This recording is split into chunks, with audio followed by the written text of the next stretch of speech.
আসসালামু আলাইকুম আমার সকল ভাই ও বন্ধুরা, কেমন আছেন আপনারা? যারা ফেসবুকে কাজ করছেন, আপনারা ঠিক টাইম মতন আপনারা পোস্ট ছাড়তে পারছেন না, সময় পাচ্ছেন না। এই জন্য আমি একটা আপনাদের মাঝে গোপন টিপস শেয়ার করব। আপনারা আমার গোপন টিপসটা ফলো করে কাজে লাগাতে পারবেন। তা চলুন আমরা স্ক্রিনে খেয়াল রাখি। স্ক্রিনে খেয়াল রাখলে এই যে আমরা স্ক্রিনে আসলাম, আসার পরে ফেসবুকে ঢুকবো। ফেসবুকে ঢোকার পরে এখান থেকে আমরা একটা ছবি সিলেক্ট করব।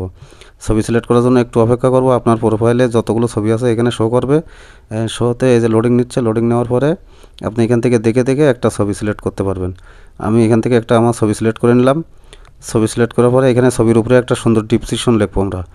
ডিসক্রিপশন লেখার জন্য এই যে আমরা ডিসক্রিপশন লেখা হয়ে গেছে, এখান থেকে আমরা নেক্সটে যাব। নেক্সটে যাওয়ার পরে এই যে এখানে দেখেন শিডিউল অপশন আছে। শিডিউল অপশনে যাব, যাওয়ার পরে নিচে আসবো। নিচে এসে শিডিউল অপশন ওকে করব। ওকে করার পরে এই যে এখানে যে ডেট আছে সেই ডেটটা থাকবে। আমি এই ছবিটা এখন 3টা বাজে 5টা বাজে ছাড়বো। এখন 5টা আছে, আমি এটা 5টা থাকবে। 5টার পরে যে সেকেন্ড আছে, সেকেন্ডটা আমি এখানে হাত দিয়ে 0 করে দেবো, দিয়ে ওকে করে দেবো। ওকে করে দিয়ে এখান থেকে হয়ে গেল। ব্যাকে যাব। ব্যাকে যাওয়ার পরে এটা আমি পোস্ট করে দেবো। পোস্ট করে দিলে এটা পোস্ট হয়ে যাবে। তা এরকম সুন্দর সুন্দর টিপস পেতে আমার আইডিতে ফলো রাখুন। আর আমার ভিডিওটা ভালো লাগলে আপনি শেয়ার করে রাখতে পারেন, পরবর্তীতে কাজে লাগবে। আসসালামু আলাইকুম, ভালো থাকবেন।